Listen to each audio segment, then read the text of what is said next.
que Dieu juste une portion de l'Écriture dans le psaume 104 que nous sommes en train de lire, juste le verset 23e. L'homme sort pour se rendre à son ouvrage et à son travail jusqu'au soir. Amen. Que Dieu vous bénisse. Nous pouvons nous asseoir.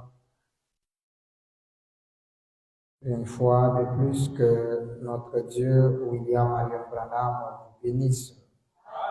Nous sommes très heureux en cette début de week-end d'être dans la présence de notre Seigneur, car c'est le seul endroit où nous nous sentons chez nous, là où on parle des affaires de notre Père. Et les affaires du Père consistent à montrer l'accomplissement de la parole.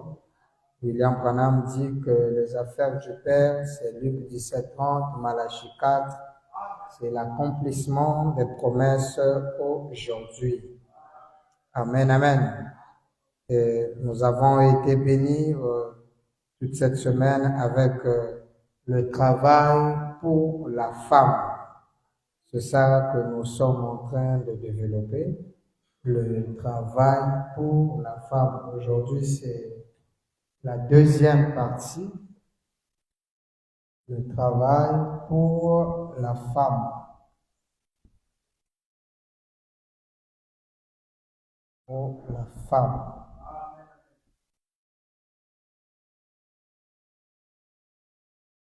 Le travail pour la femme. Aujourd'hui, c'est la partie B, ou encore la deuxième partie. Amen. Le travail pour la femme. Et je crois que nous avons été bénis parce que les déclarations qui sont sorties, c'était vraiment grave. Très grave, mais c'est la parole du Seigneur. Que devrons-nous faire devant le Seigneur, sinon que obéir à sa parole. Amen, amen. La parole du Seigneur est la seule chose à laquelle nous sommes censés vivre. Nous vivons grâce à cette parole, et c'est cette parole qui nous guide. Il est dit, toutes choses passeront, mais la parole de Dieu ne passera pas. Et la parole de Dieu, c'est ce qui sort de la bouche de William Marion Branham. Voilà pourquoi, pour que ce que nous sommes en train de donner puisse être réellement la parole de Dieu, il faut que nous répétons William Branham. Lorsque nous répétons le Seigneur William Branham, là nous sommes sûrs d'être vraiment dans la droiture de la parole. Amen, amen. Alors, donc nous avons vu que pour William Branham, la femme n'est pas censée travailler. Parce que depuis le commencement, elle n'a jamais été créée pour être une femme, c'est-à-dire un être qui travaille. Mais l'objectif de sa création, c'est être une aide pour l'homme à la maison. Non pas être l'aide d'un homme dans un bureau, dans n'importe quel travail. Papa Branham dit, ce n'est pas son travail. Elle doit rester à la maison, derrière la cuisine. Et Papa Branham dit, si elle quitte cette place, elle est hors la volonté de Dieu. Peu importe le genre de travail, la femme ne doit jamais travailler. Ça, c'est ce que le Seigneur Branham nous a dit. Et étant croyants du message du temps de la fin, nous sommes censés dire Amen à la citation de William Marion Branham. Le fondement même de notre tabernacle est bâti sur l'ainsi dit William Branham. Et lorsque William Branham parle, je pense que on ne peut pas modifier. Elle est dit comme cela et elle reste telle qu'elle est écrite. Amen. Mais en parcourant les Écritures, je crois que c'est dans la Jézabel au visage fardé, où William Branham donne une déclaration qui nous a ouvert un impératif ou une brèche. Il nous a fait comprendre en disant ceci.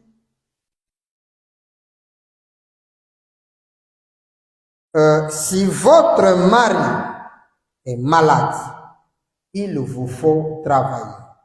Alors là, quelque chose d'autre a attiré notre attention. Frère Branham dit, si votre mari est malade, là, vous, la sœur ou la femme, peut travailler. Alors nous voyons que le travail de la femme est un impératif, c'est-à-dire une circonstance qui peut amener la femme à travailler.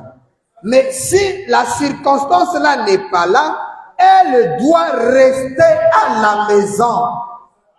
Quelqu'un dit amen avec moi? Alors, Papa Branham va rendre ça encore plus clair. Nous prenons la déclaration, la prédication sur questions et réponses sur les Hébreux 3e partie.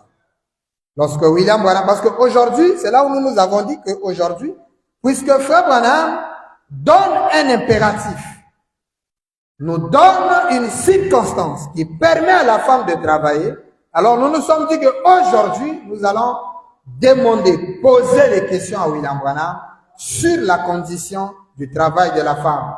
Est-ce que c'est seulement la maladie ou qu'est-ce qu'il peut nous en dire? Alors nous commençons donc par question et réponse numéro 3.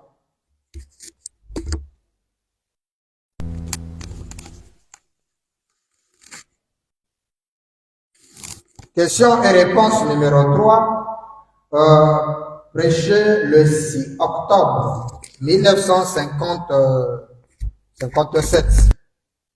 Nous commençons donc au paragraphe 770 ou encore 770. Question et réponse sur les Hébreux numéro 3, prêché le 6 octobre, donc 6, 10e mois 1957. Le paragraphe 770 ou 770. William Branham dit ceci, version de la voix de Dieu. Saviez-vous que l'homme dans la Bible, dans Genèse au chapitre 1, quand Dieu créa la femme et l'homme, qu'il a fait l'homme et la femme, alors Dieu a dit à Ève que, ton mari, depuis le commencement, Dieu dit à la femme, ton mari dominera sur toi. Amen. Et nous savons que c'est le socle même de la deuxième alliance. La polygamie même commence par là. Et là, nous sommes dans Genèse chapitre 3, le verset 16e. Là-bas, Dieu était clair. Il a dit, tes désirs se porteront vers ton mari, mais il dominera sur toi. Et Papa Branham dit, depuis ce jour, l'homme et la femme ne dominent plus ensemble, mais l'homme règne. Dominer, c'est ça. C'est-à-dire que la volonté de l'homme prime au-dessus de celle de la femme.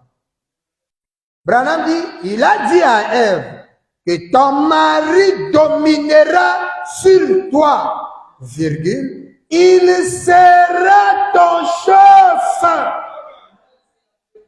Quelqu'un dit amen à ça? Il dit, dites ça en Amérique. Branham dit, prêchez ça en Amérique. Et vous verrez où ça va vous mettre. Il dit, où ça vous mènera. Dites à l'Amérique que toi, l'homme doit dominer sur toi. Il dit, Branham dit, vous allez voir où est-ce que ça va vous amener. Mais quand même, il est aux États-Unis, il dit ça. Il dit, oh, ce n'est pas comme ça. C'est la femme aujourd'hui, hein. C'est la femme qui domine sur l'homme. Donc tout a été changé. Avec l'émancipation de la femme. Forcément, les établissements publics sont organisés. 771 ou 771. S'il le fallait, écoutez frère Branham, s'il le fallait, je pourrais faire venir des femmes qui se sont présentées dans mon bureau, là, des douzaines de femmes. Très bien. Hein? De très bonnes femmes sont venues se présenter au bureau de William Branham. 3 points. Bon, je ne dis pas que toutes les femmes ne devraient pas travailler. voilà l'exploitation de cette facette. Parce que dans la religion de Jézabel, donc Jézabel le visage fardé, là-bas Branham nous dit que la femme ne peut jamais travailler seulement si son mari est malade. Alors là, nous avons dit, il y a une brèche pour que la femme travaille.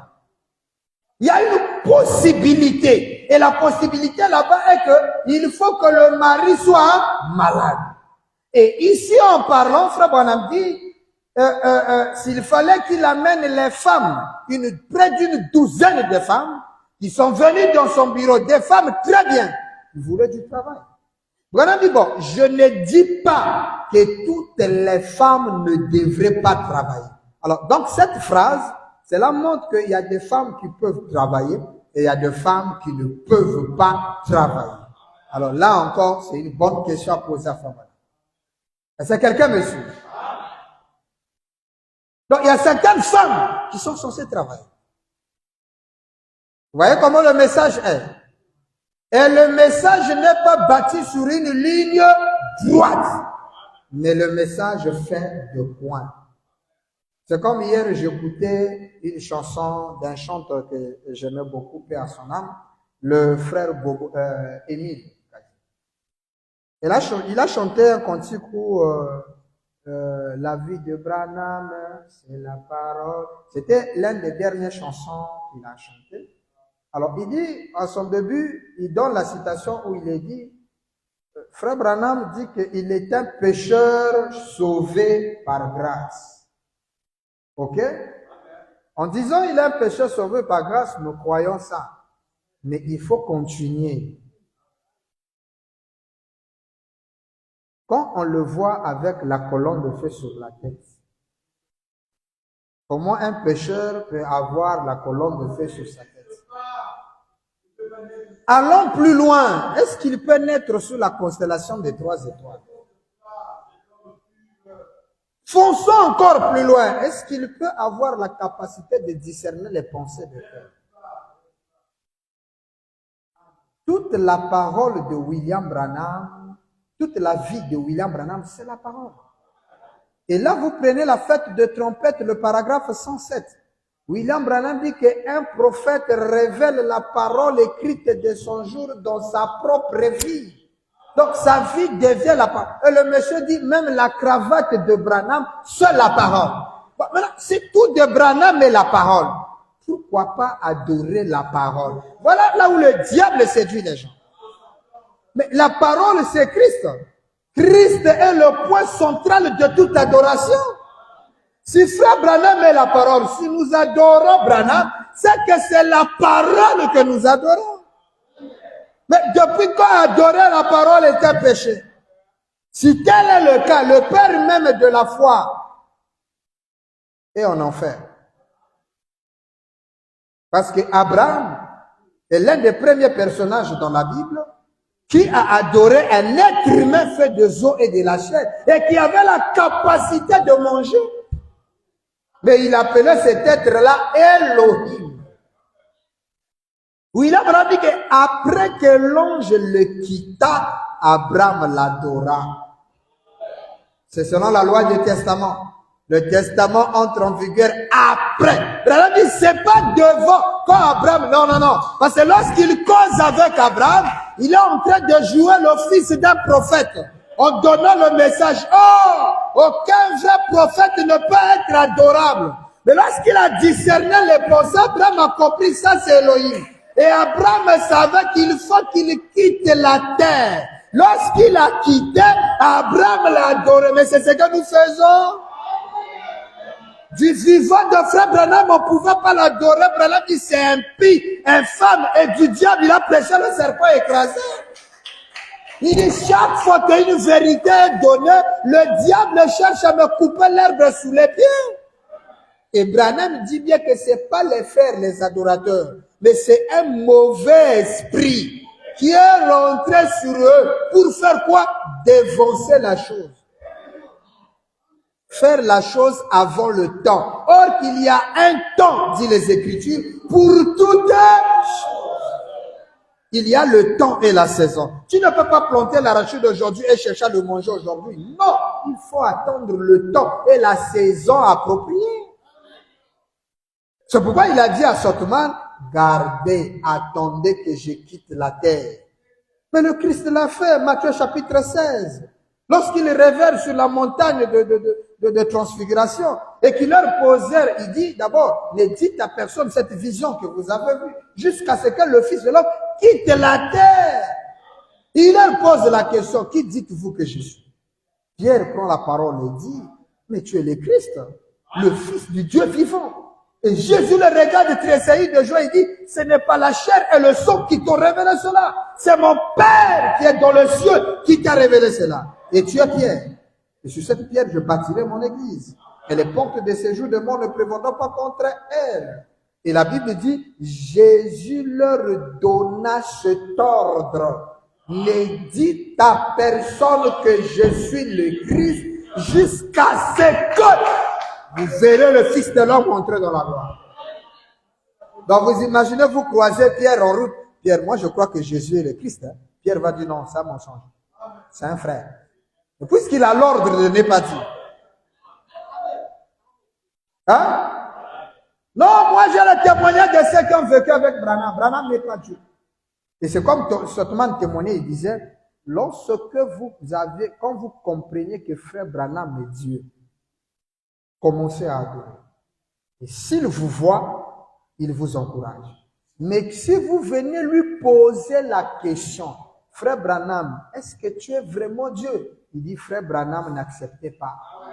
Mais quand il vous voit faire, il est content, il vient, il vous salue et il vous dit, continuez. Et c'est ce que Sotman a fait. Hein? Et nous avons vu le témoignage de Brian Kokorek, qui a témoigné le disciple de Lévi, que lorsque frère Branham a prêché le serpent écrasé, ses frères, Sotman est venu se repentir. Frère Branham l'a dit, faut pas dire ça aux gens, parce que Sotman, ils ont voulu défoncer la chose. Il y attendait. Quelque temps après, Sotman dessus, frère Branham l'encourage encore, il a repris. Et les frères sont venus, oh, mais Sotman, la chose qu'on t'a interdite, tu reprends. Il dit, frère Branham m'a dit. Hein? Mais pourtant, les frères lisent ça dans les brochures, dans le 7e sceau, ça est là. Un frère est allé lui voir, frère Sotman, tu sais, c'est pas bon d'adorer le prophète et tout. Donc, il faut adorer le Seigneur Jésus. Frère Sotman lui a posé juste une question. Est-ce que tu as lu le livre des sceaux? Oh. Qu'est-ce que Branham m'a dit est normal sur la montagne?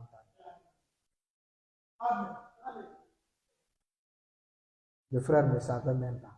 Il fallait le relire. Branham dit, j'ai lié Sotman et Norman par un serment, comme ça a été fait dans Matthieu 17. Il dit, n'est jamais dire ce qui s'est passé. Il dit, est-ce que tu connais ce qui s'est passé sur 107 montagnes? Il dit, moi j'étais là. J'ai vu des choses qui n'est pas dites dans les brochures. Il dit, en 57, frère Branham demandait qui pourra dire au monde qu'il était Dieu. Frère Branham cherchait cet homme.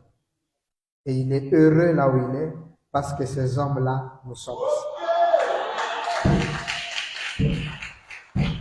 Dans les enfants, dans le désert, frère Branham dit, Dieu m'enverra quelqu'un qui parlera pour moi. Et nous sommes là, nous défendons et nous parlons pour frère Branham. Si William Branham n'est pas Dieu, c'est que Dieu n'existait pas. J'ai croisé un frère qui a été ballotté par un gars qui était dans le message et le monsieur, je ne sais pas, en Tanzanie comme ça, et le monsieur a abandonné le message. Le monsieur l'a fait comprendre aux gens que la demeure future de l'époux, frère Branham a lu le livre d'une dame et il a démontré, le paragraphe là, c'est exactement ce que la dame là a dit. J'ai dit au monsieur, donc c'est ça qui te convainc. Il dit, et le pasteur, et toi, vous n'avez rien compris. La demeure future de l'époux, aucun pasteur du deuxième exode, je pèse bien mes mots, aucun pasteur du deuxième exode n'a compris ça.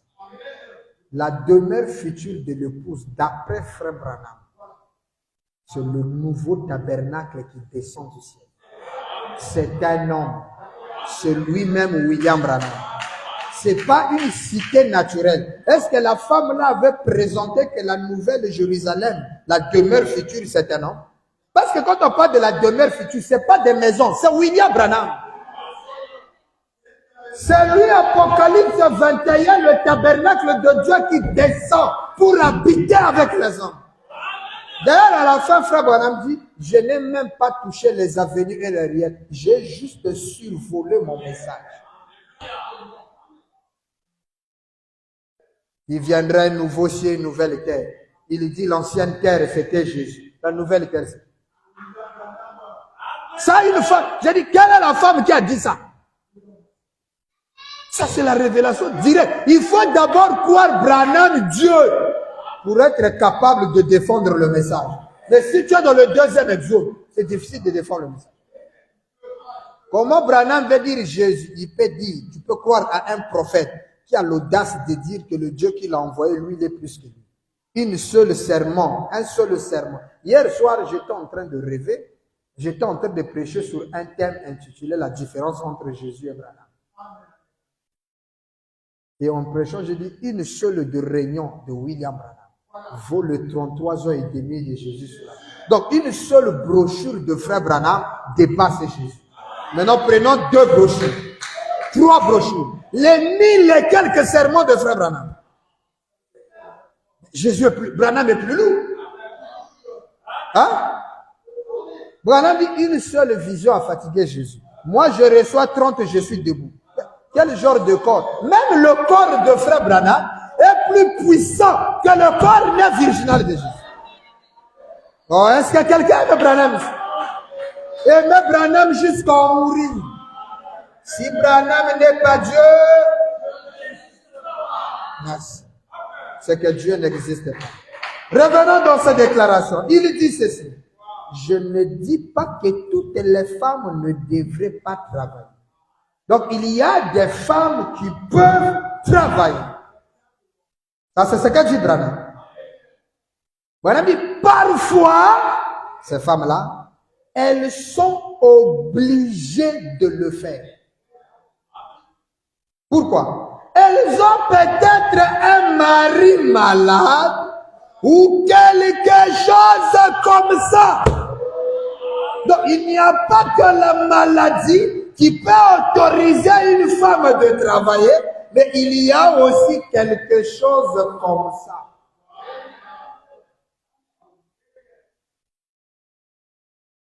Est-ce que quelqu'un écoute ça? De le quelque chose comme ça, là, on ne sait pas ce que c'est. Mais comprenez que ça doit être simplement une impératif. Est-ce que vous comprenez?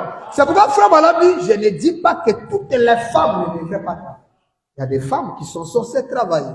Soit elles ont un mari malade ou encore quelque chose. Ça, c'est William Branham.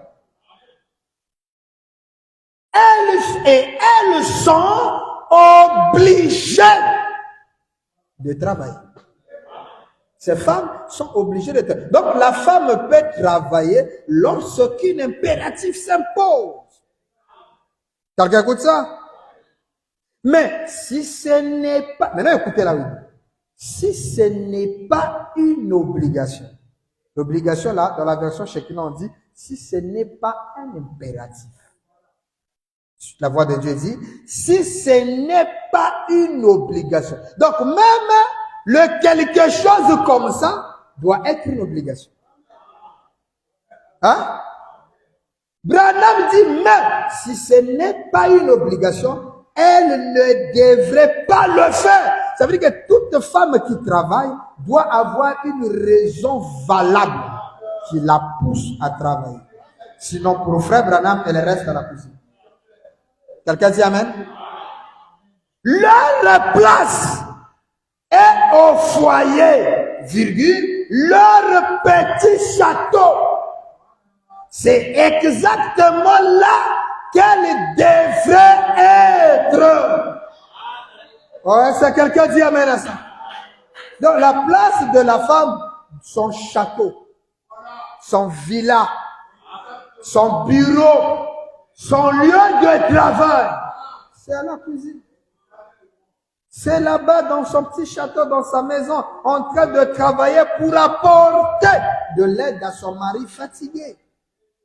C'est comme ça que l'aide de la femme doit être faite auprès de l'homme. Maintenant, Branham dit, si le mari est malade, alors là, madame peut aller travailler.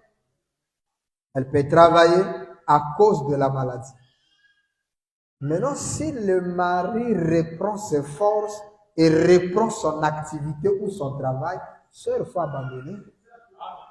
Ou encore, il y a quelque chose comme ça. Ce quelque chose comme ça doit être une obligation qui amènera la femme à travailler. Soit qu'il y a un travail où le mari n'a pas de boulot, mais la femme vit ses compétences. On demande une femme pour travailler, elle peut travailler parce que le mari n'en a pas de boulot.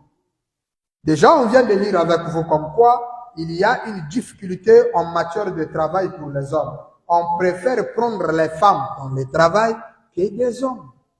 Donc, le quelque chose là doit toujours être une obligation. Par contre, chez l'homme, c'est un devoir. L'homme doit travailler. Mais la femme ne peut que travailler en cas de. Sinon, son travail, c'est à la maison. Un mari qui rentre fatigué, elle a besoin de caresses de sa femme. Malheureusement, il y a une négligence qui est rentrée dans l'amour. Amen. Lisons un peu ceci. Écoutez-le du 10 mars 57. Écoutez-le du 10 mars 1957, le paragraphe 39. Écoutez-le prêcher à Phoenix en 1957, le 10 mars. Paragraphe 39. William Marion Branham dit ceci. Quelqu'un suit? Aujourd'hui, le monde est à la recherche de quelque chose. Amen. Et je pense que les véritables croyants ont déjà trouvé la chose. Pendant que le monde est là dans les montagnes, dans des forêts, dans des églises, jeûne, prière, triduum, quatriduum et centriduum, pour chercher la face du Seigneur. Pour chercher à plaire à Dieu. Nous, dans cette église, on ne croit pas, selon Frère Branham, toujours. Aucune œuvre humaine peut plaire à Dieu. Dieu ne s'intéresse qu'à son œuvre à lui. Voilà pourquoi les Écritures disent, si quelqu'un bâtit une maison et que l'Éternel ne descend pas pour la bâtir, cet homme-là l'a bâti en vain. Ça veut dire quoi? Tout ce que tu fais, si ce n'est pas Dieu lui-même qui vient le faire, tu le fais en vain. Tu veux être un homme exemplaire dans la société. Si ce n'est pas l'exemplarité de Dieu, ou encore, si tu veux être saint, si c'est ta propre sainteté, c'est vain. C'est ça construire une maison. Mais si c'est la sainteté de Dieu, Dieu est content quand il voit sa sainteté dans l'être humain. Mais quand il voit l'être humain forger ses propres efforts, en ce moment-là, Dieu se moque de l'homme. Ce n'est que vanité se construit sur des sables mouvants. À la moindre des tempêtes, la maison va tomber. Mais quand c'est l'Éternel Dieu qui les construit, personne ne te dira laisse la bière. C'est une force inconnue de l'état humain ou de la force physique, ni même métaphysique, qui te viendra de dire ça ne fait pas. C'est là où nous avons les vrais frères nés de nouveau. Des vrais frères et sœurs sanctifiés par Dieu. Non pas par les pasteurs. Parce que les pasteurs sont en train de modeler les gens. Forcer les gens à vivre d'une manière. Alors que Frère Branham, lui, l'a dit. Hein? Reconnaître votre jour et son message. Paragraphe 135, version La Voix de Dieu. Frère Branham dit, moi, Branham, j'essaie d'arracher un peu, de l'étayer. l'homme qui nous arrache, on n'arrache pas quelque chose qui est détachable. Ça veut dire qu'on est attaché quelque part. Moi, je suis attaché dans mon copinage. Je suis attaché dans ma bière. Je suis attaché dans ceci. C'est un poids que je prie nuit et jour qui ne quitte pas. Donc, je suis attaché. Mais il y a quelqu'un. Alléluia. Est-ce que ce soir, tu peux l'inviter dans ta vie?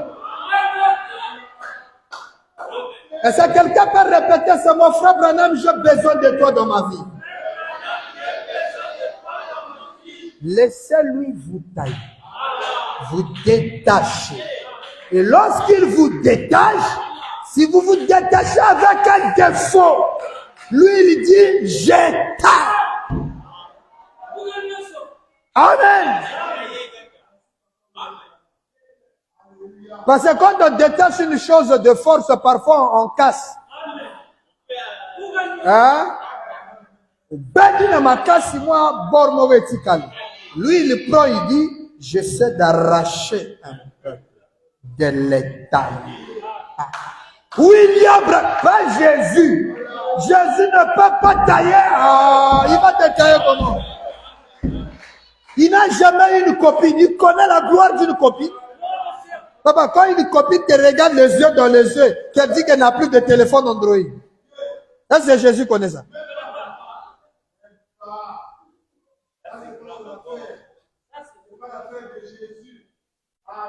Lui, le vin, il ne buvait que le vin. Aujourd'hui, on a whisky et champagne.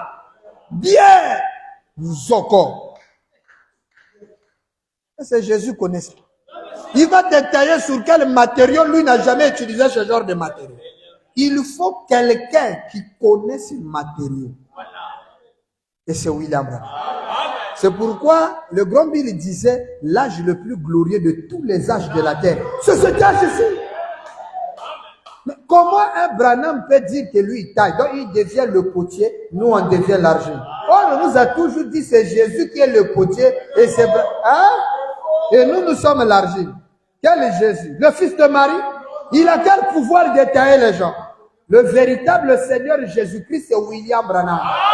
Il a un nom nouveau selon Apocalypse 3:12. On n'appelle plus Jésus. Jésus, c'est le nom du diable. Le nom de Dieu aujourd'hui, c'est Branham. Oh boy, oh lingate, c'est écrit comme ça.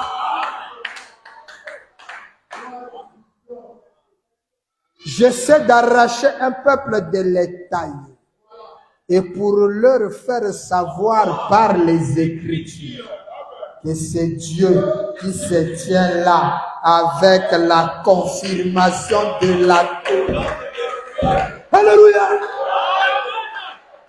Et la main était prise auparavant avec un appareil. Donc on a la photo de Dieu qui se tient là avec la confirmation. La colonne de feu n'est pas Dieu. C'est écrit où? La colonne de feu, bibliquement parlant, d'après le psaume, il dit c'est le manteau de l'Éternel.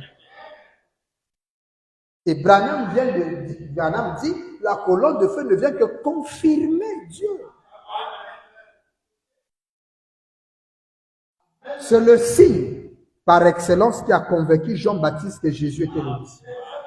Frère Branham dit, Jean-Baptiste avait vu la colonne de feu sur la tête de Jésus. Et il a dit, ça, c'est le Messie. Maintenant, nous, on a vu ça. Oh non, c'est le prophète. Tu es sorcier. Abat les sorciers! Quand on parle de sorcier, ce n'est pas ton oncle. C'est le frère là qui dit Branham à la colonne de feu, mais on ne l'adore pas. C'est ça les sorciers à éviter. Il est écrit dans les Saintes Écritures, craignez celui qui détruit l'âme et non le corps. Donc si les sorciers du village ne détruisent que mon corps, ce n'est pas un problème. Frère Branham dit mieux vaut être avec un groupe de sorciers que ceux qui détruisent l'âme, les prédicateurs. Branham, c'est la parole. C'est Elohim. C'est Dieu dans la chair humaine. Mais on n'adore pas. Ça, c'est le diable en puissance. Quelqu'un écoute ça? Le monde est à la recherche de quelque chose. Bien-aimé, tu vas où? Je vais à la montagne chercher la face de Dieu. Nous, on a la face de Dieu. Ça est là. Elle a même été gravée sur le roc. Toi, tu vois Jésus, la face de Dieu en prière. C'est là où Branham dit, il écrit comme ils le font et le reçoivent. C'est ça. Tous les jours, montagne. Ah! Jeune Tridou Mokon. Là, dernièrement, il y a un autre qui est mort à Mangengenge. Hein? Il était allé prier. Amatagi Ngomba, Koluke Longinazam. Mais Longinazam, aujourd'hui, Dieu a été. Mais pourquoi ils lisent ça dans les morts? Et Branham prêche un sermon, la présence de Dieu.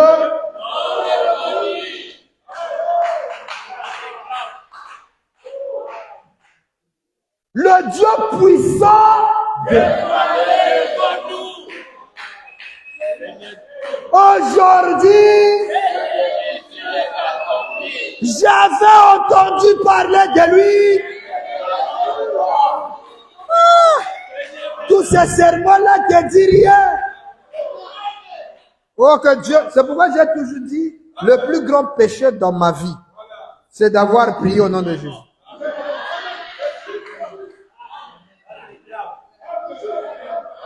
Il ne mérite pas l'adoration, le gars. Branham dit, Dieu est parfait en 3, adoré dans le chiffre 7. Mais Jésus c'est 7. Vous avez trouvé son adoration où?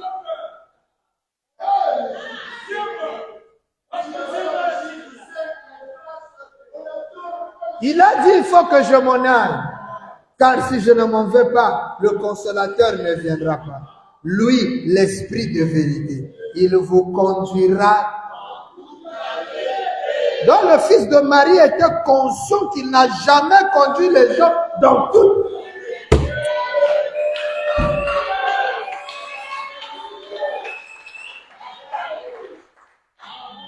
Non, Tosa la vérité. Adorer Branham, c'est une vérité.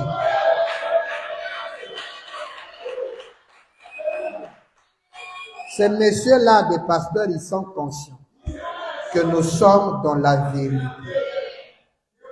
Mais ça, là, ils ont vendu leur droit d'aînesse. Nous, si on prêchait Jésus, ici, tous les jours de réflexion dans cette église, un pasteur m'a dit, Bill, un talent comme toi, si on te trouve dans notre camp. Je dis, dans votre camp, vous ne pouvez jamais avoir un talent comme moi. Parce que pour avoir un talent comme moi, il faut prier, Branham.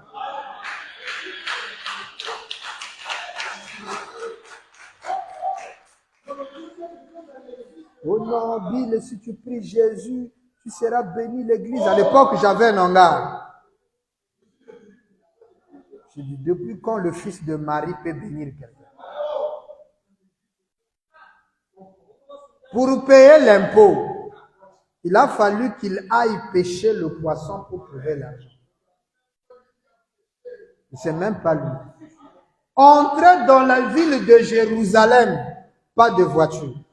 Il dit, allez, il a commandé ses disciples d'aller voler. C'est du vol pur. Allez-y, les disciples du Seigneur, mais ça c'est du vol. Maintenant, si on nous demande, oh, dites-moi le maître en a besoin. Vous savez, ce qui a sécurisé Jésus, c'est les pierres. Et les Simon, les Barthélemy, là. Parce que c'était des gens qui jetaient le filet, tiraient, ils avaient des paquets. Donc, quand tu veux affronter Jésus, au monde, il va mbinga, va bimelio. Frère Branham dit que Pierre était plus âgé à des millions de kilomètres que Jésus. Quand Vanda Kouloun, toi, Jésus, va un vrai petit, mais il obéissait au petit. Dieu fait grâce que le petit soit ton pasteur. Dis Amen. Faut être humble. Oh, lui va me dire quoi? Toi, tu as le réma, toi. Tu as la dynamique. Le petit Jésus était commandé des grands comme les pierres. Et si tu touches Jésus, tu as des problèmes. Et Pierre était craint parce qu'il était dans l'association des pécheurs de Nazareth. Si tu touches Pierre, c'est tous les pécheurs qui sont avec toi, contre toi. Et Pierre était un vrai koulouna, ça a commencé dans la Bible. Il marchait toujours avec Ezangate. Et on a su ça le jour où on est venu en retour. Oh, frère Pierre, or que tu marches avec le machette. Il dit, on ne sait jamais la sécurité.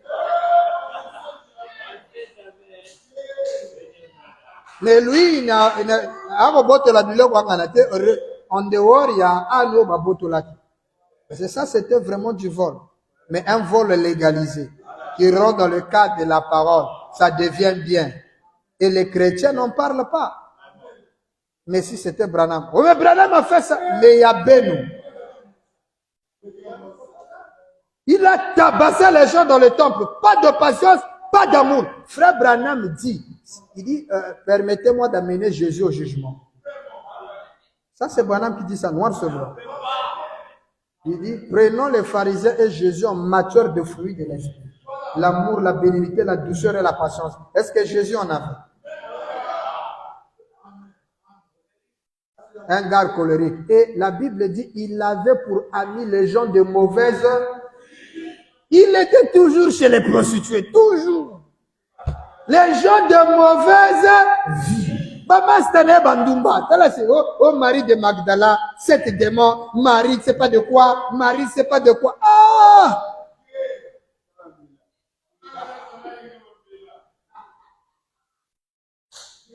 Bah la paix. Dieu lui a dit, un ange est descendu. Frère Branham dit, Dieu lui a dit, Jésus, il est temps que tu te maries. Vous savez, Frère Branham dit, il avait refusé. Quand vous voyez un frère refuser le mariage, suivez son entourage. Et l'entourage, je sais qu'il y a une soeur qui bénéficie de l'eau. Et quand on vérifie Jésus, toujours... Azam Opazi, on sait.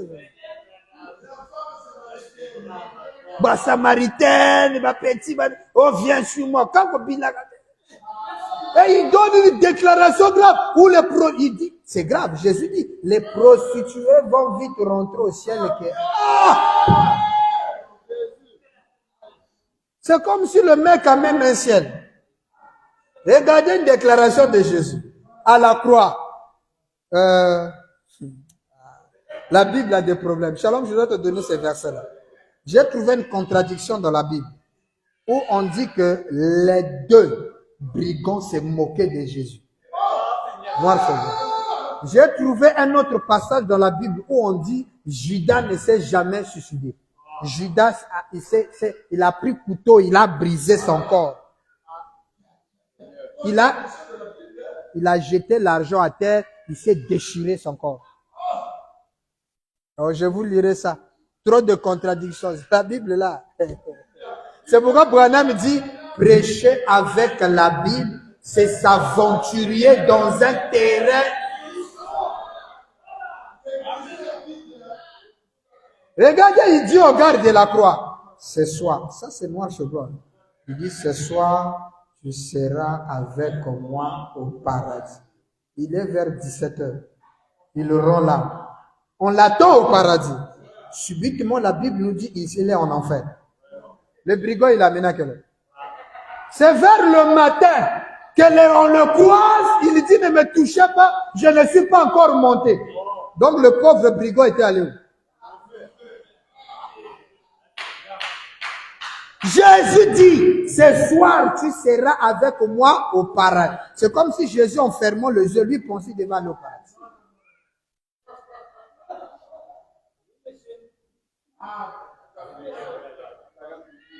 On l'a vu où?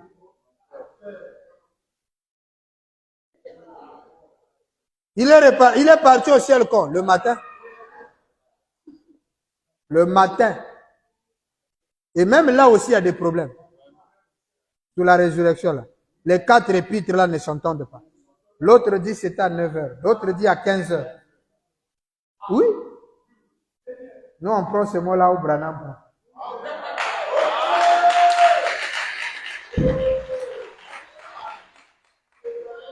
Frère, si Branham ne dit pas que Jésus existait, j'ai toutes les preuves pour prouver qu'il n'a jamais existé.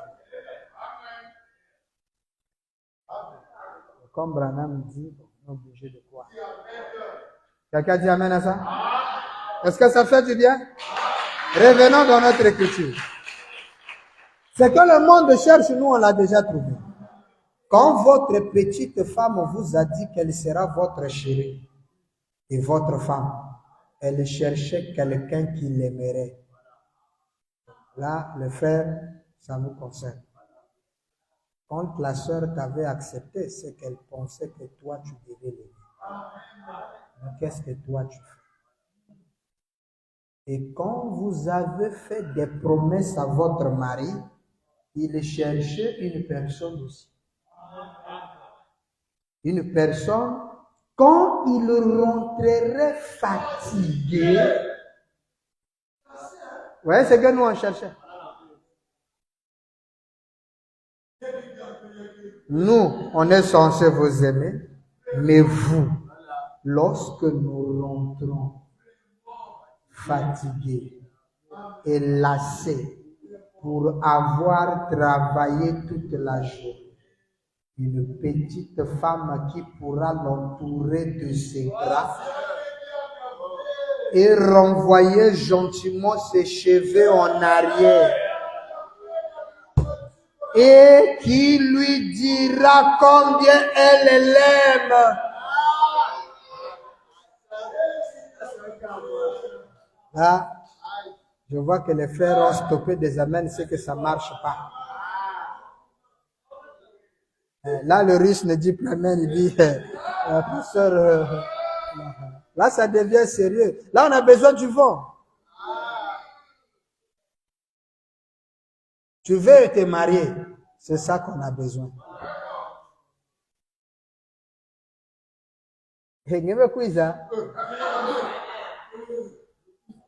Tu es arrivé, je finis d'abord les assiettes là, j'arrive.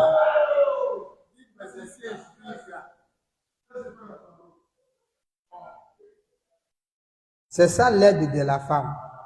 L'homme cherchait quelqu'un, une femme capable, lorsqu'elle rentre du travail, fatiguée, qui l'entoure de ses bras, gentiment, pas enfermé. Frère, quand vous avez une femme qui vous reçoit le visage fermé, il faut lui dire, Dieu te bénisse, ça soit. C'est pas normal. Branham dit gentil, il ajoute mot, gentiment. C'est comme si c'est la seule chose qu'elle attendait toute sa vie. Elle vient de la recevoir. C'est la seule chose. Et tu prends les cheveux, ça c'est frère Branham qui monte. Tu prends les cheveux. Oh, mais pasteur, mais mon mari n'a pas de cheveux. Toi, prends seulement la tête, fais ça. Arrange seulement la tête. Il sait. Parce que quand la femme touche la tête, elle fait ça. Il y a, moi, chair de poule, hein. Moi, Ristan, les mariés connaissent. Nous autres, moi, masse, hein, et ça prend jusqu'au pied. Toutes les antennes se mettent en...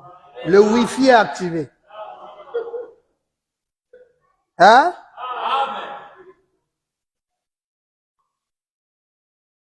Branham dit, et dire combien je l'aime. Maintenant, il faut Branham dire, ce qui provoque la séparation dans la famille, c'est la négligence dans l'amour. La quoi? Dans quoi?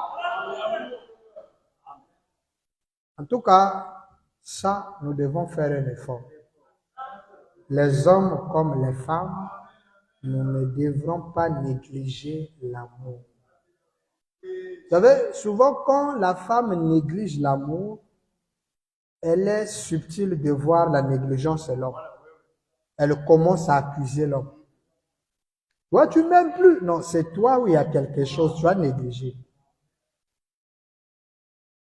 Faisons un effort. Les hommes comme les femmes, ne négligeons plus l'amour. Femme, joue ton rôle pour que le mari soit satisfait. Ce qui provoque la séparation dans les églises, c'est la négligence dans l'amour. Nous devons avoir l'amour. Quelqu'un dit amen à ça? Quelqu'un dit amen à ça? Est-ce que ça vous fait du bien? Acclamons le Seigneur William Branham.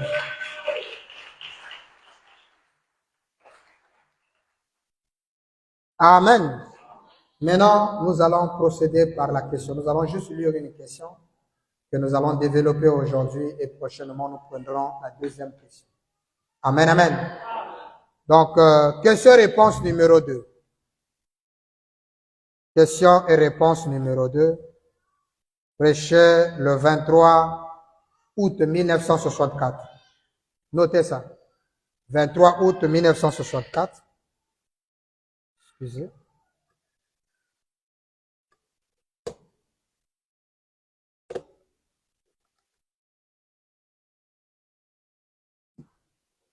Le paragraphe, c'est 153.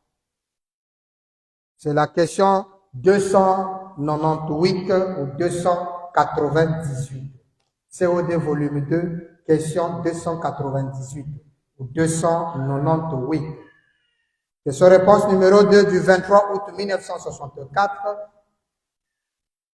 Question 298 ou 98, 298, le paragraphe 153. Voici la question. Frère Branham, est-il permis aux femmes de travailler dans les affaires publiques quand elles ont un mari en bonne santé et des enfants? Là, c'est important. Là, c'est très important. Parce que tous les impératifs que Branham a donnés ne concernaient que le cas de maladie. Maintenant, une sœur dit, si le mari est en bonne santé et les enfants aussi, est-ce qu'une femme peut travailler? Et la sœur, et ça c'est bien précisé, hein, dans les affaires publiques. Et elle dit, je pose cette question pour quelqu'un d'autre. Même si c'est toi, Branham va savoir c'est toi. Mais je crois que cette question est importante pour quelqu'un ici. Par rapport au travail de la femme. Sœur, vous êtes prêts à écouter ça? 153. Branham dit, eh bien, ça, je n'en sais rien. Je ne peux pas me prononcer. Écoutez attentivement les paroles de Branham. Il dit, ça, moi, Branham, je ne peux pas me prononcer. Voilà la première réponse. Je ne sais pas. Je n'en sais rien. Je ne peux pas me prononcer. Mais voici simplement je lis la version de la voix de Dieu. Je crois que c'est ça. Il dit mais voici simplement mon sentiment là-dessus. Et tous les disciples de Frère Branham, et si nous l'appelons frère, ça veut dire simplement rédempteur Branham. Parce que dans la rédemption, Dieu devait être un frère comme nous. Quand la femme pète les crises, on sait qui invoquer. Vous invoquez un célibataire, il ne connaît rien sur le mariage. Il va vite condamner le frère sans connaître les caprices du mariage. Quand la sœur vient lui expliquer les problèmes, du coup, non, le frère attend. Pourquoi il t'a giflé? C'est pas la parole, on ne gifle pas. Il ne peut pas comprendre pourquoi on l'a giflé. Mais un homme marié sait déjà, on t'a giflé, tu as fait quoi? Oh, je n'ai rien fait, jamais. Un mari ne peut pas se lever le matin et te frapper. Frère Branham dit, un homme ne peut pas mal agir si au préalable une femme n'a pas mal agi. C'est que toi aussi tu as gaffé. Donc tu ne vois comme ça, le frère t'a frappé. Oh, c'est moi comme ça, il m'a frappé. Bon, on va écouter le frère. Parce que vous les femmes, on vous connaît. Déjà la sœur que Côte m'a dit. Bon, allons-y chez le frère. Frère, Dieu bénisse, Dieu bénisse. La sœur m'a dit que tu l'as frappé et tout. Moi, je lui ai dit, il y a quelque chose qui ne va pas. Mais effectivement, pasteur. Moi, je quitte le boulot. J'arrive, je suis fatigué. À Boulbet-Koudja, même pas bonjour. Je lui dis, calme-toi, j'ai un ami, je vais aller prendre quelque chose et puis tout et tout. Le temps pour moi, je me repose un peu, j'ai mal à la tête. Pasteur, elle n'entend pas. Elle vient s'asseoir juste là où je posais la tête. Mais t'es diavé! Je dis non, ça c'est la têtitesse, il fallait la discipliner. Et moi, le pasteur, je dis, gars, sœur, mais tu as raison de recevoir ça. Tu as donné combien, frère? Oh, un. Fallait 3 perfection.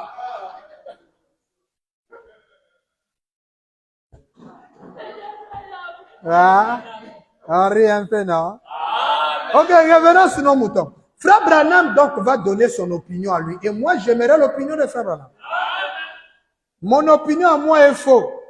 L'opinion de tous les pasteurs de l'univers est faux. Mais l'opinion de Frère Branham est réservée pour les Branham. Et étant un Branham, je dois dire Amen et croire ça. Nous terminons avec cette réponse. Frère Branham dit ceci. Voici mon opinion. Vous voulez l'opinion de Frère Branham?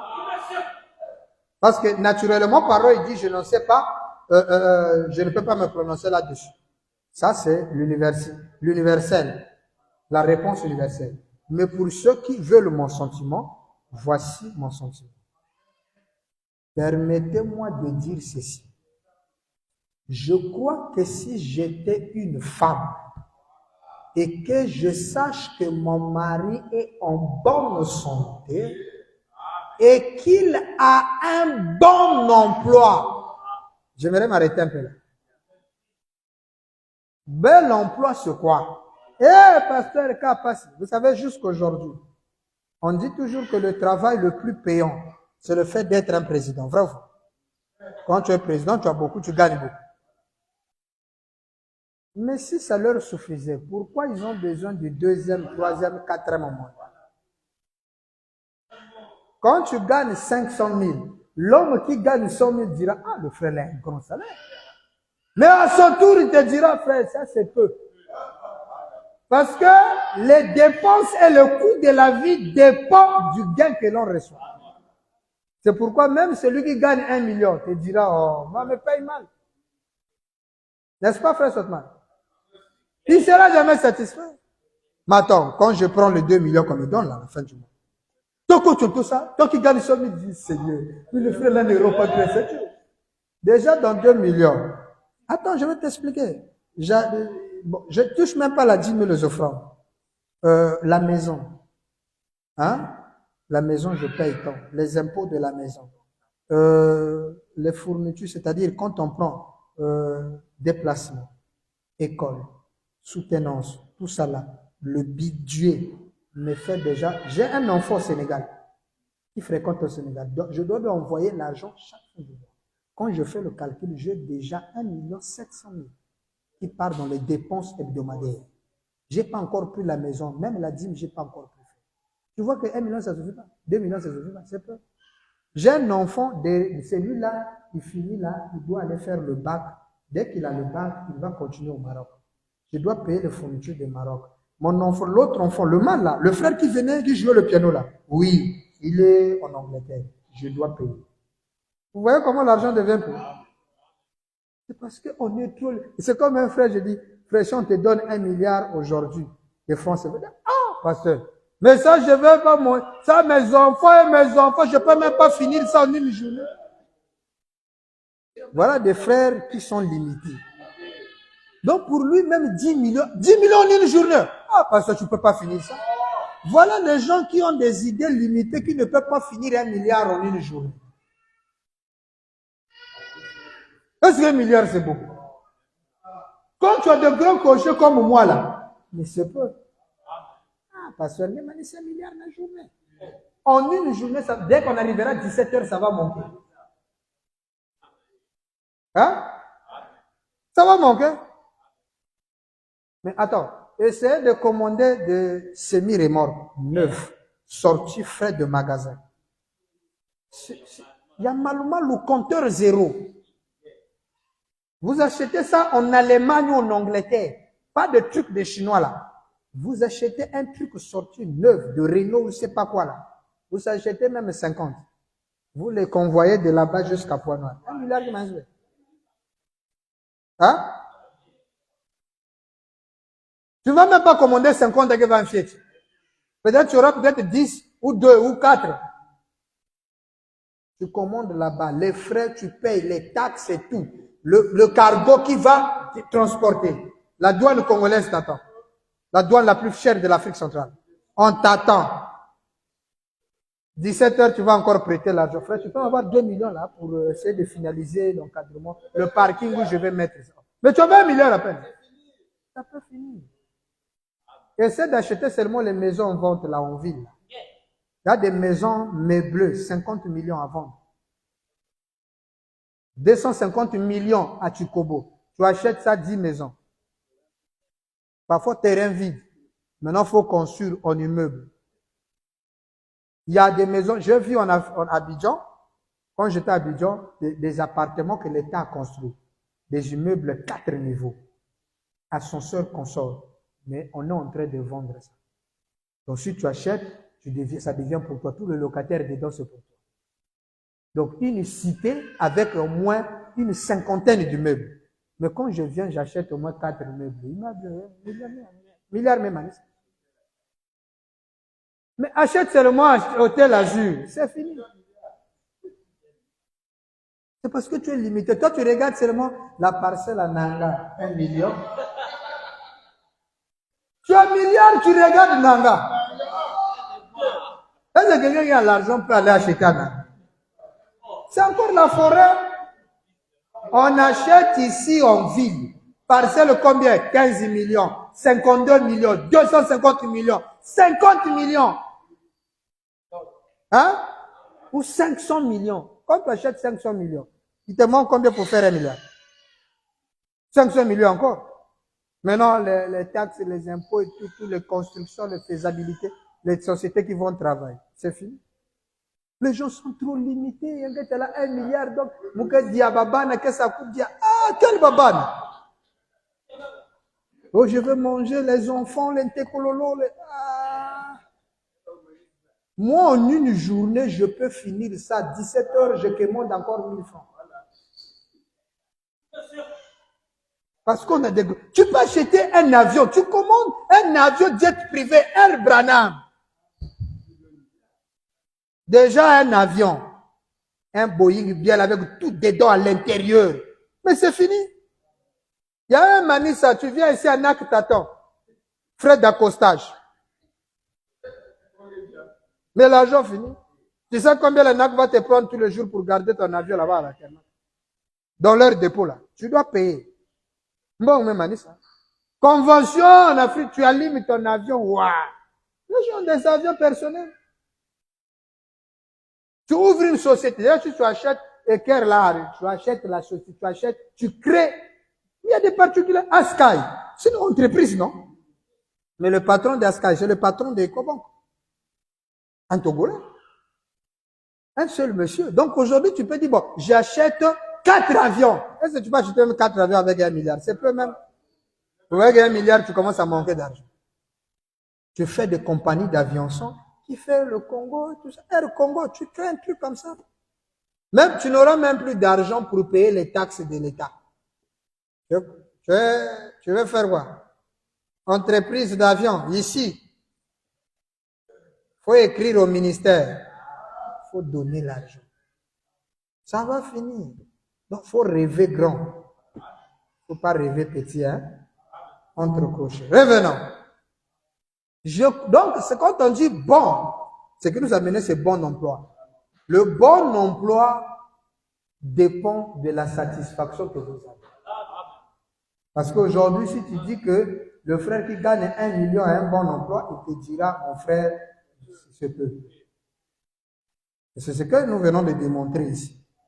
Donc, le peu que tu as, c'est déjà un bon emploi, puisque ça te permet de manger, de faire face à certaines étapes de la vie. Bien que ça ne suffit pas tout, mais c'est déjà bon. Il ne faut pas nous créer d'autres problèmes.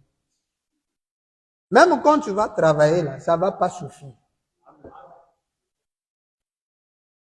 Je crois que si j'étais une femme, Branham se met à votre place, mon mari a un bon emploi, je crois que j'aurais beaucoup de plaisir à rester à la maison et à prendre soin de mes enfants. C'est un plaisir. Donc une femme doit se sentir heureuse de rester à la maison et s'occuper des enfants. C'est un plaisir. Et à faire... et prendre soin de mes enfants et à les élever et pour qu'ils aiment le Seigneur.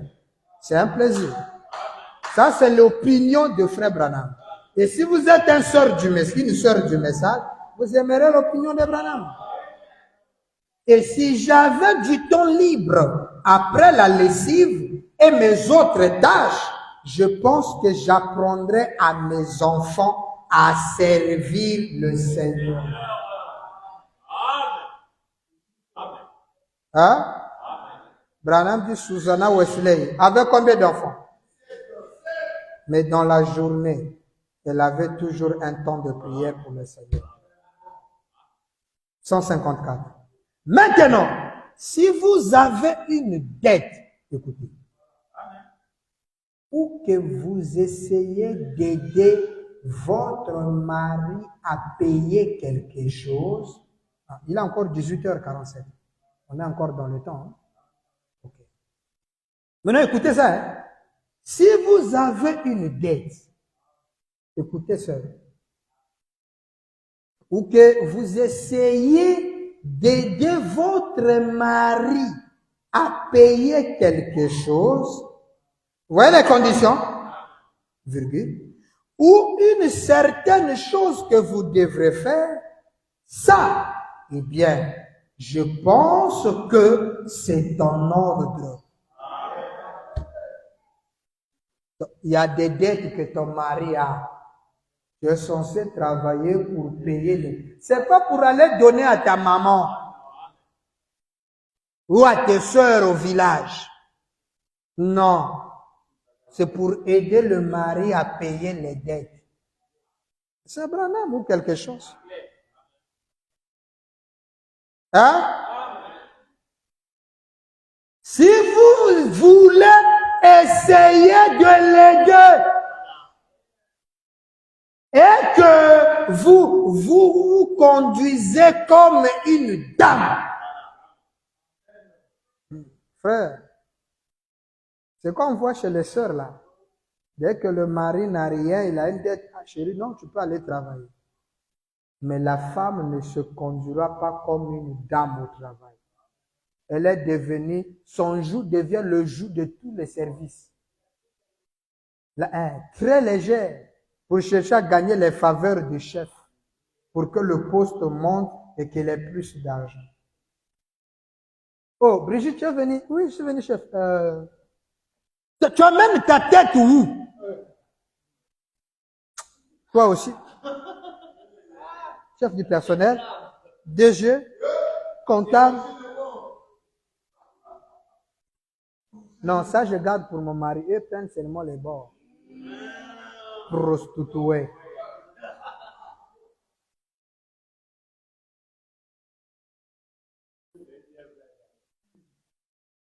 Branham dit, ce n'est pas facile, je pense, ce n'est pas facile à un homme, une femme de travailler et rester une dame.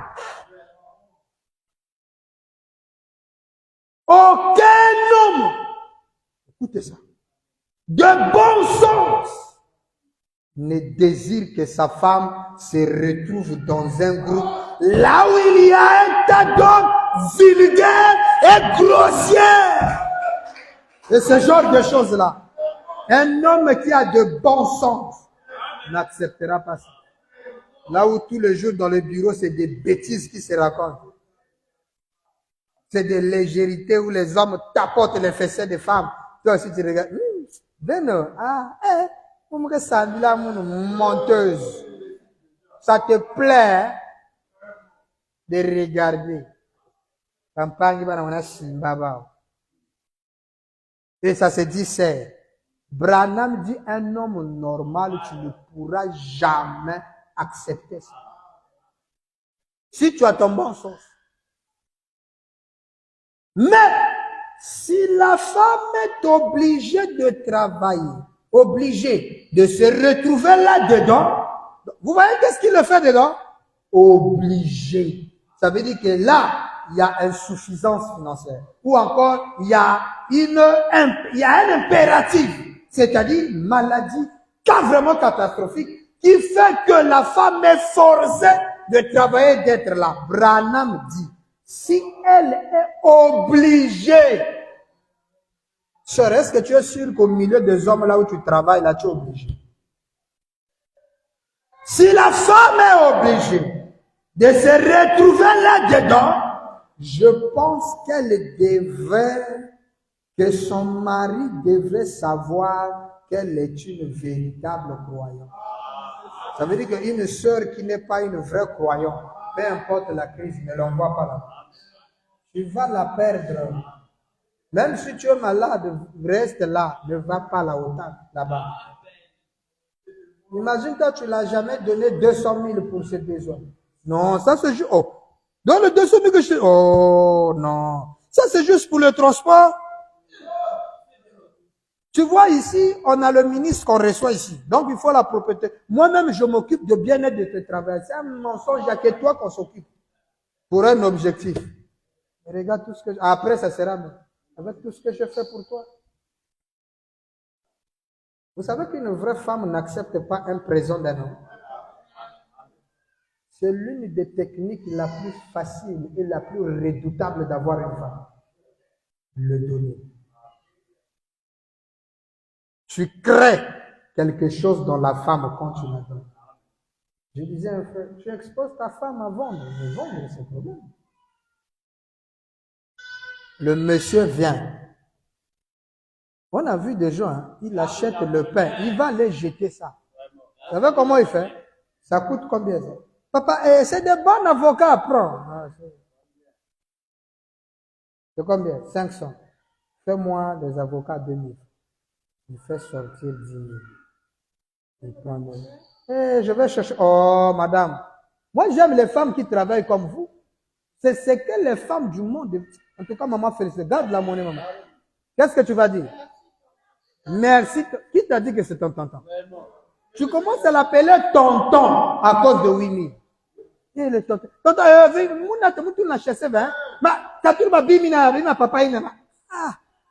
mes documents, tu enlèves du sac pour mettre. On met dans le sac. Et mets-toi dans le camion, moi, ce que tout. Et une voiture en guerre. Ah, vraiment, Dieu te bénit. Tu peux bénir pas. Après, dès qu'il vire, il voit personne, il jette les avocats. Premier coup. 2 jours plus tard, il est encore. Maman, il y a des avocats. Hey, aujourd'hui, je sais moi, il est pastèque. C'est combien? 1000 francs, 1000 francs. Fais pour 3000. 5000. 2000. Oh, maman, garde. Ah, vraiment, Dieu te bénisse. Elle est en train de crier. Maman, tu sais, souvent, j'ai souvent des invités chez moi. Je peux avoir ton numéro de temps en temps. Quand tu as des paquets, tu m'appelles. C'est fini. Fini. Moi, tu es aussi dans WhatsApp. Ça va. Tu es où? Il y a le pasteur. Bon, est-ce que tu as le fruit de la paix? Bon, amène-moi au moins pour 7000. Prends un taxi, je vais payer à l'hôtel Boniface. C'est fini. Bah, ça, la Clio, il y a des Clio à mon. C'est ton démon.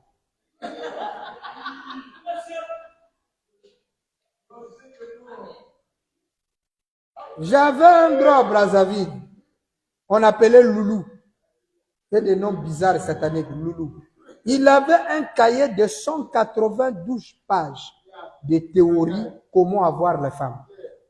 Les premières parties, comment avoir une femme mariée, comment on attrape une femme qui vend, comment, et la tactique la plus facile, c'est donner.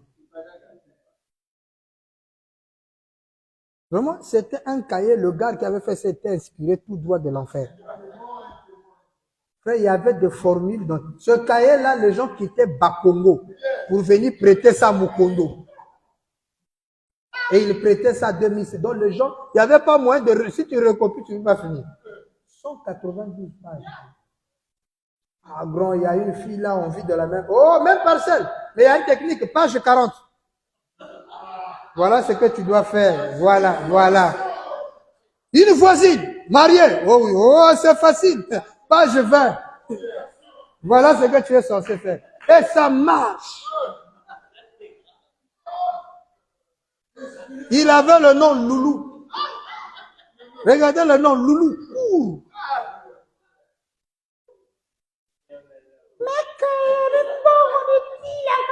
Donc mon cahier, je bouffe de l'argent avec ça. Loulou. Il n'aimait pas se marier. Oui, les gens comme ça.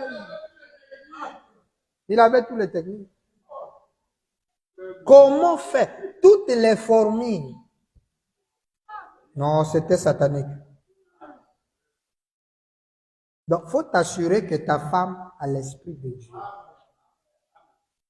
Je pense que son mari devait savoir qu'elle est une vraie croyante, à qui on peut faire confiance, une femme digne de confiance. Vous voyez que c'est une femme, elle est dans ma maison.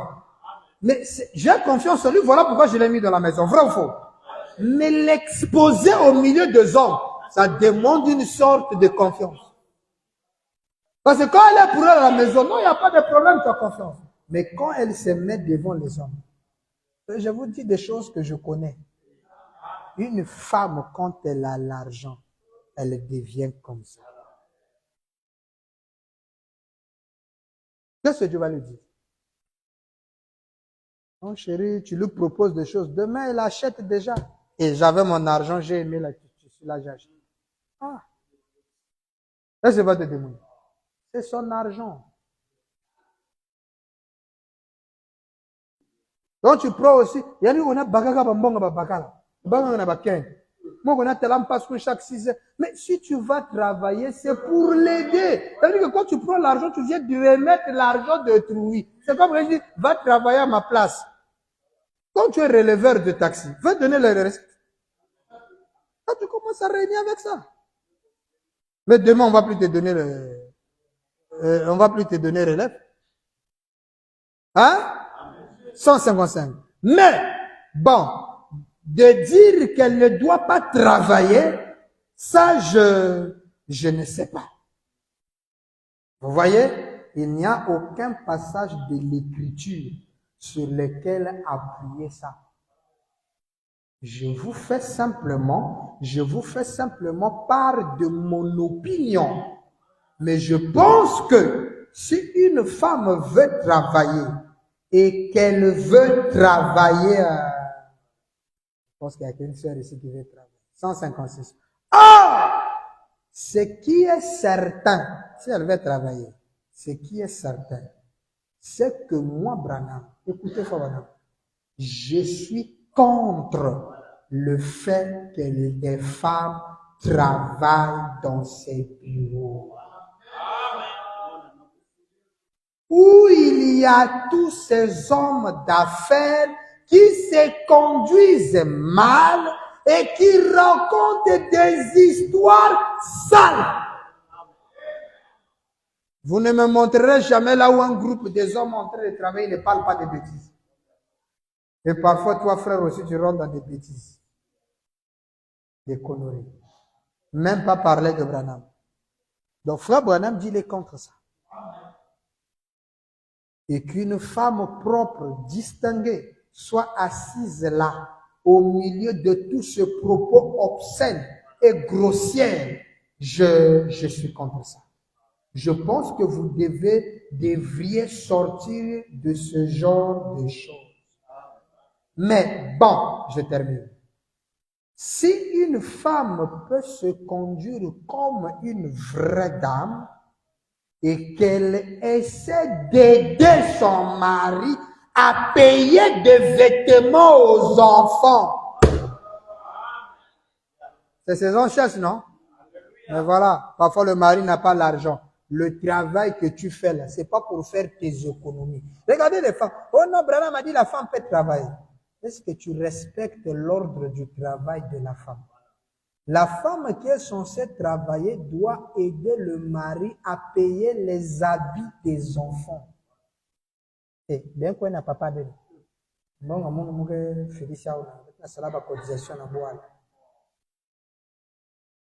Mais toi, tu fais quoi?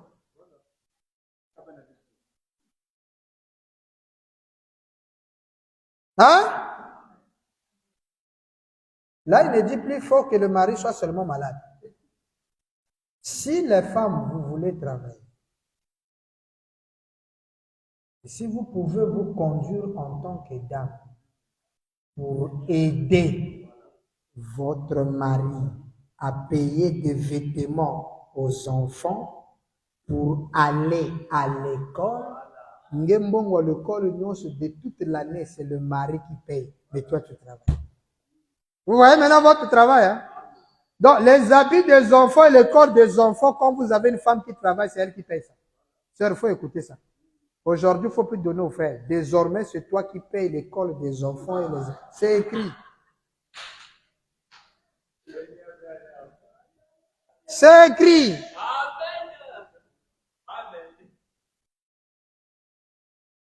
Maintenant, écoutez même là, Branham est grave. Il dit, payer l'école des enfants ou à régler une facture. Oui, le courant est venu, 14 000. Règle de facture. L'eau est venue, règle. Le gaz est fini.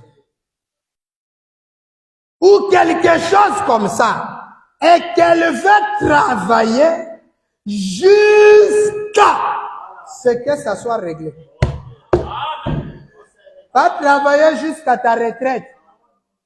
Jusqu'à ce que les problèmes là soient. Tu arrêtes. Côté Zame, ça, moi, grâce, moi, 5 secondes à Kokota, Kamoubika. Mais vous avez réglé, chérie, on a réglé la facture d'eau, d'électricité, tout. Maintenant, je me sens en forme, je peux faire le reste. Ah, Bikwal Moussala, maintenant, ceci, ce n'est pas le Seigneur, parce que je n'ai aucune écriture à l'appui. Je vous exprime simplement mon opinion à moi.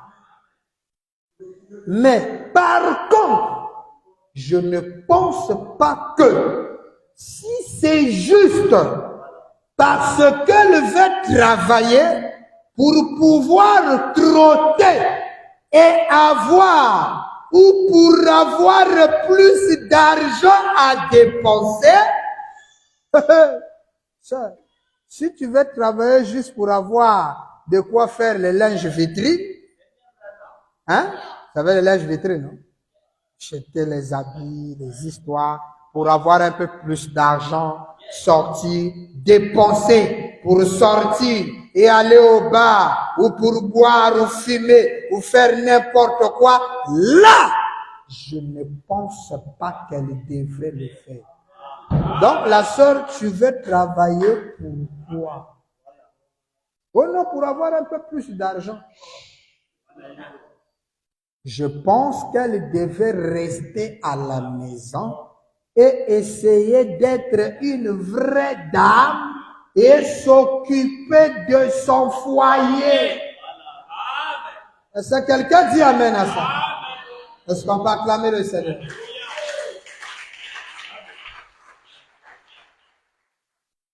Je pense que les croyants viennent d'écouter la volonté du Seigneur.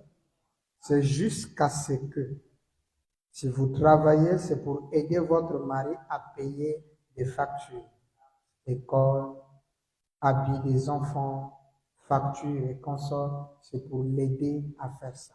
Pendant que lui, là on n'a pas parlé de la nourriture. Ça signifie que le mari, lui, attaque le côté nutrition et tout et tout.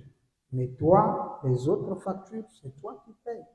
Voilà une séparation de fonctionnement de fonds selon Frère Branham. Parce qu'il y a des couples où la femme travaille, le monsieur. Nous aurons des couples comme ça, où le monsieur travaille à l'impôt, la femme travaille au ministère de l'enseignement. Les deux croient la parole. Alors, dans ce cas, vous faites les parts des choses. La femme, tu es censé maintenant connaître que tout l'argent que tu travailles, c'est pas pour tes parents. Même pour donner 2000 à ta maman, il faut demander au mari parce que c'est pas ton argent. Mais c'est l'argent du mari, tu fais ça pour l'aider lui, pas aider tes parents, aider. Vous voyez maintenant la parole, hein?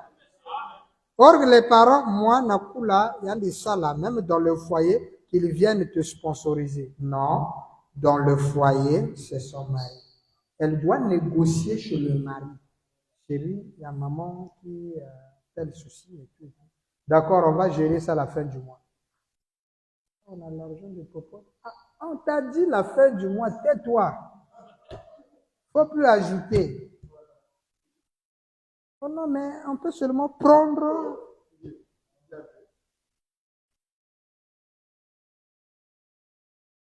Jamais, oh chérie, prions pour maman. Hein? Alors donc ce soir, ce qu'on doit retenir, c'est la réponse, les réponses du Seigneur en vue du travail. Déjà, Frère Branham, son opinion, c'est que lui n'aime pas que les femmes travaillent. Mais si c'est un impératif, une obligation, la femme peut travailler seulement à quelques conditions près, ce qu'on vient d'écouter. Et celui qui a des oreilles pour entendre, alors donc le lundi, quelle est la volonté du Seigneur? Nous reviendrons pour demander encore une autre question. Nous allons traiter encore les questions. Le lundi, le lundi, nous traiterons encore la question-réponse sur l'affaire du mariage sur la femme. On n'a pas encore fini. On doit vraiment finir dans le bon sens afin que chaque femme, chaque croyant de cette église et ceux qui nous suivent et qui nous suivront soient équilibrés sur la position de Frère Branham, vit le travail pour la femme. Que Papa Branham vous bénisse. Pour ce soir, nous avons fini. Lèvons-nous.